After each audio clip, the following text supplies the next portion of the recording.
এত বড় স্পর্ধা, সঙ্গে সঙ্গে সুদর্শন চক্রকে আহ্বান করলেন। এই শয়তান তার এখনই মুন্ড ছেদন দিয়ে দেবা, তোর স্পর্ধা আমার ভাইয়ের মাথা ফাটিয়ে দিয়েছে।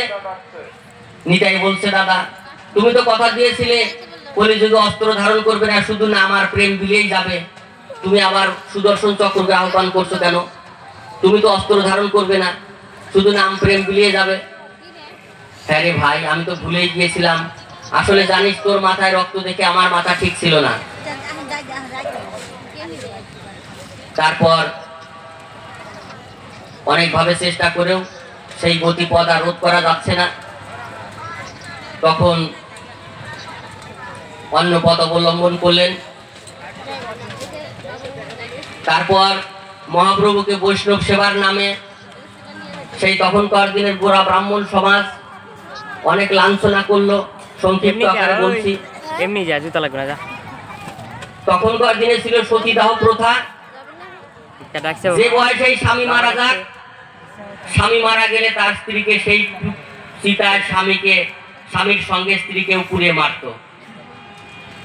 এখন যেমন আমাদের মা বোনেরা রক্ষা পেয়ে গেছে, সেটা লর্ড বেন্টিং এর প্রচেষ্টায় রাজা রামমোহন এই সতীদাহ প্রথা তুলে দিয়েছেন, যার জন্য আমার মা এখনো বেঁচে আছেন। না হলে আমার বাবা যখন গত হয়েছেন, আমার বাবার সঙ্গে আমার মাকে পুড়িয়ে মারত।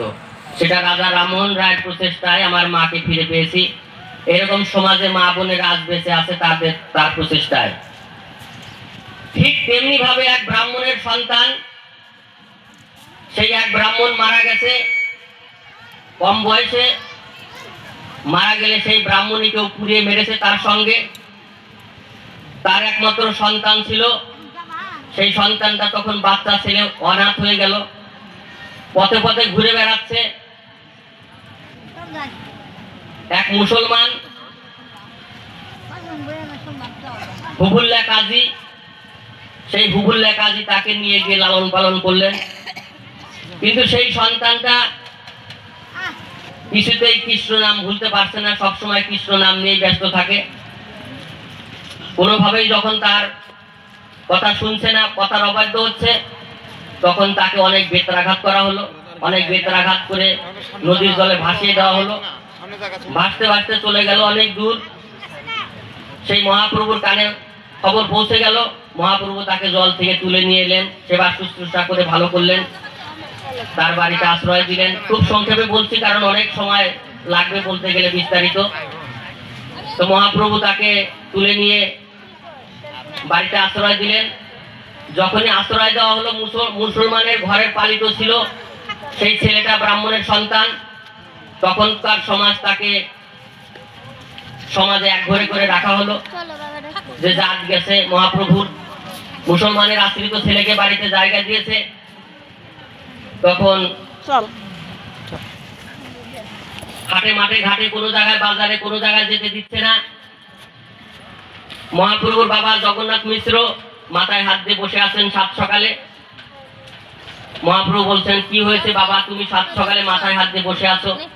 আর বলিস না, তুই যে কাণ্ড করেছিস, আমি সমাজে মুখ দেখাতে পারছি না, রাস্তাঘাটে হাটে মাঠে বাজারে কোনো জায়গায় যেতে পারছি না। আর ওরা যে কথা বলে তুমি শোনো, এর জন্য কি করতে হবে? বলে, এর জন্য যা করতে হবে তুই কি তা পারবি?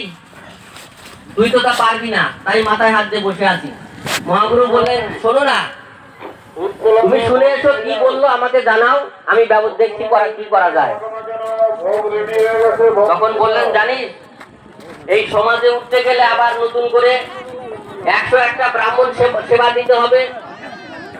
বলে, ঠিক আছে, এই তো ব্যাপার, তুমি বলে এসো, আমি যথাযথ ব্যবস্থা করব।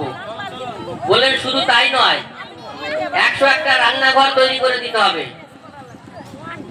আলাদা আলাদা ভাবে এবং আলাদা আলাদা ভাবে সেবার আয়োজন করতে হবে। মহাপ্রভু বললেন, তথাস্তু, তুমি কথা দিয়ে দাও, আমি সব ব্যবস্থা করব।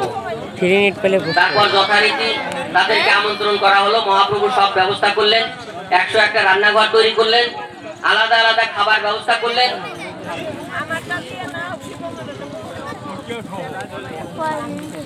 শুধু জল এবং আগুনের ব্যবস্থা রাখলেন না,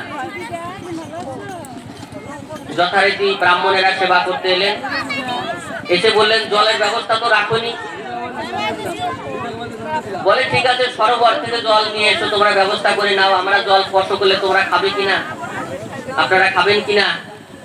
তখন সরোবরে গিয়ে দেখে সরোবর শুকিয়ে গেছে, নদী শুকিয়ে গেছে, নদীতে কোথাও জল নেই, কোনো জায়গায় খুঁজে জল